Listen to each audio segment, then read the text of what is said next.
The Borg Field Name Project. The seeds of the Borg Field Name Project were sown at a talk in February 2019, organised by the Place in the Biosphere Project, part of the Great Places scheme run by the National Lottery Heritage Fund. The talk about Borg by historian Professor Ted Cowan and place name enthusiast Michael Ansell inspired a proposal by people living locally to take a closer look at place names and field names in the area. A plan was hatched to gather field names, analyse their meanings and share the information with a wider audience.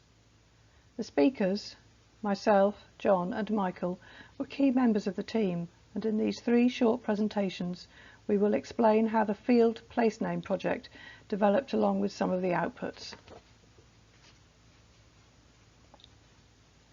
If you take a walk through any landscape in Scotland, there's a story to be revealed of human lives and the impact we have had on the land around us. If you've used a map to go for a walk, you'll no doubt have come across intriguing or unusual place names. But did you know that nearly all fields have a name, and that these names might tell you about the history of the field and its use over the centuries? Old field names act as clues to the past, telling the story of a place, and can connect you with the history of the area. Put yourself in the shoes of the farmer who originally named them. The names originated in a very practical way to identify them for farm labourers. It was clearly important that they did not go out and plough the wrong field.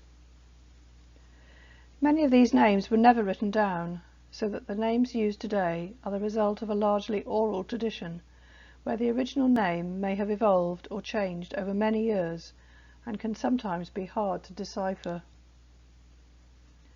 I've had a lifelong fascination with maps, and Michael and Ted's talk in the pub was a light bulb moment, and I grabbed the chance with both hands.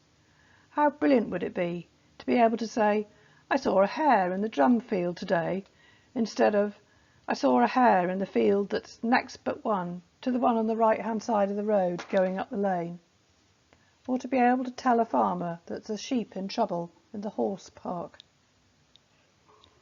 We decided to limit the scope of the project to an area from the Fleet in the west to the Dee in the east and north to the A75. I started to contact local farmers, and armed with a 1:25,000 OS map and large photocopies of the 1854 first edition maps for the area, I set out. If I was lucky, there was a farm map to work from, but usually it was a case of referring to the OS map. I made notes on the names and any other information that came to light on why a field had a particular name, and I also made sure that the field boundaries shown were correct, as many field boundaries have changed over time. One problem that I did encounter was that, not being local, it was sometimes difficult for me to record the pronunciation of a name. A neat version of the maps and notes was sent to Alan and Michael, and just like magic, their analysis on the field names came back. I transferred the field names to a large working base map and all the other information collated onto a working spreadsheet. John started uploading the information onto the digital map, and Anne updated her painted map. Luckily, in many cases, the farms had been in the same family for several generations, or the families had only moved from one farm to another within the area. This resulted in a wealth of other information and recommendations on who to go and see next. But in a few cases, the farms had changed ownership many times and were now being run by incomers. Possibly the biggest challenge was the area around Culraven, Brighouse and High Nunton, where the old names had been discarded. However, I was lucky that an article in the Galloway News asking for help was read by a lovely gentleman living in Castle Douglas, who used to work on Culraven in the 1960s. He could remember the names as if he had just stepped in from the fields that morning, and not only that, but he also put me in touch with some of his friends who also used to work on other farms in the area. This was a real breakthrough. However, sometimes we did struggle with actually putting names onto the correct fields on the map, so in a few cases we ended up with a variety of names for some of the fields, which we had to untangle. I was overwhelmed with how supportive the local community was and how keen everyone was to share and to find out more about the names of the fields. I've been very fortunate to have met some really lovely people, to have been welcomed into their houses and to have heard wonderful stories about their farms and the area. It's been a real privilege, and I would like to thank everyone who has helped. I continued to make good progress, but finding the names gradually became much harder, and in fact it was really disheartening to be told by a couple of farmers that my field names are my business, and even more so when I was told data is the new oil. How much are my field names worth? So I realised that if I was going to make more progress in filling in the blanks, I would have to look for alternative information sources. David Devereux came to my rescue when he told me about Adam Gray Sr.'s booklet in the museum. Adam's booklet, dating from 1999, did indeed contain field names for many of the farms in the parish, but unfortunately no maps. However, next to some of the names was a number, and I realised that this was the field number from the 1908 OS map, so I was able to use that data to fill in some blanks. Adam's name covered the list of the old parish of Bourg, extending further north than the A75, so as I had the information to hand, I decided to follow in his footsteps, and this took me as far north as Greenslack, adding in quite a few more fields along the way. Whilst Alan and Michael were wrestling with the linguistic origins of the names, and you can hear more about this from Michael, I enjoyed the slightly more quirky discoveries that we made along the way.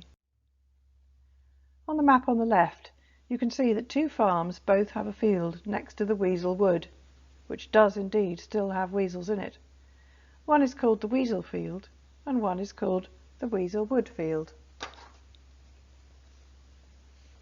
Very often where two farms meet, the fields are named after the adjoining farm.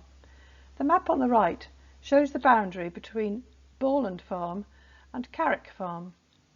Borland March is a field on Carrick Farm and is the field closest to Borland farmland, whereas Big Carrick is a field on Borland Farm which is closest to Carrick farmland.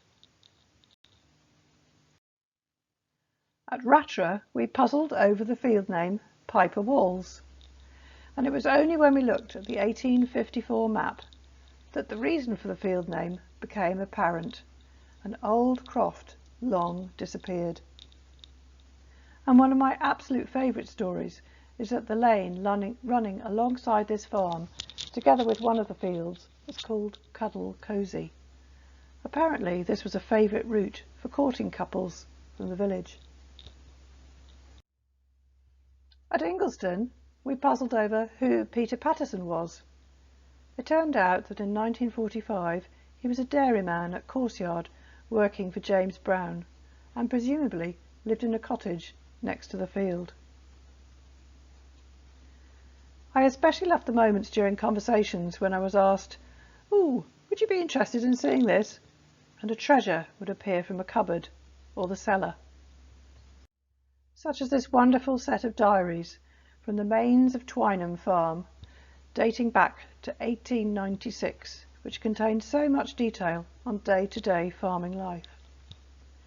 And on the right you can see an extract from a huge map from the Ardwell estate, which showed how land was often swapped rather than sold.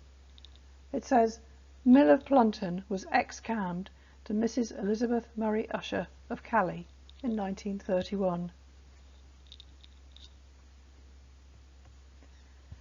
At Borland of Bourg, I was lucky enough to be shown two very old estate maps, one from 1780 on the left and the other from 1819, both beautifully coloured, which both contained a wealth of detail. Fabulous field names, such as Scrogie Yerd, and they also showed me that the old high road used to skirt around the other side of the motte. This is the road in 1780, and this is where it is in today's time. You can see how the shape of the two large fields here in 1780 are exactly the same today.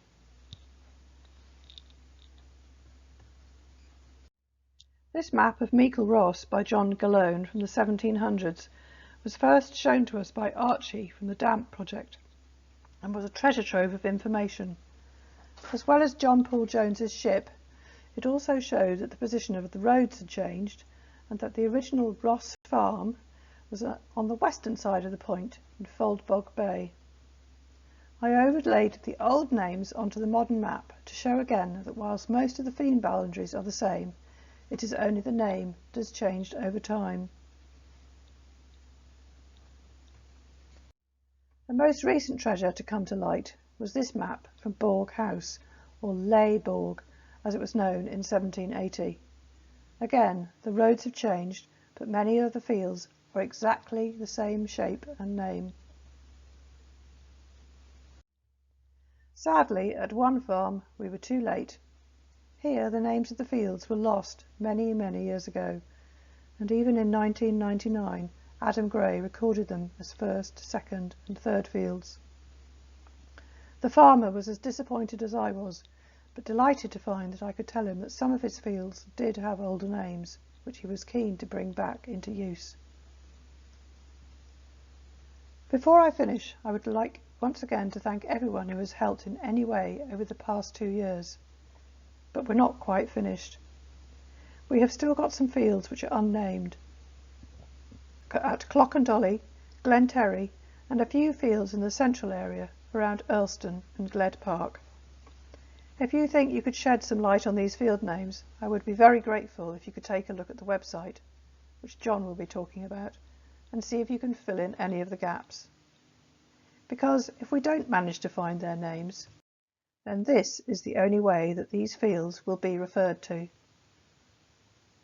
And finally, I would love to encourage you to undertake the same project in your own area before it's too late. Thank you.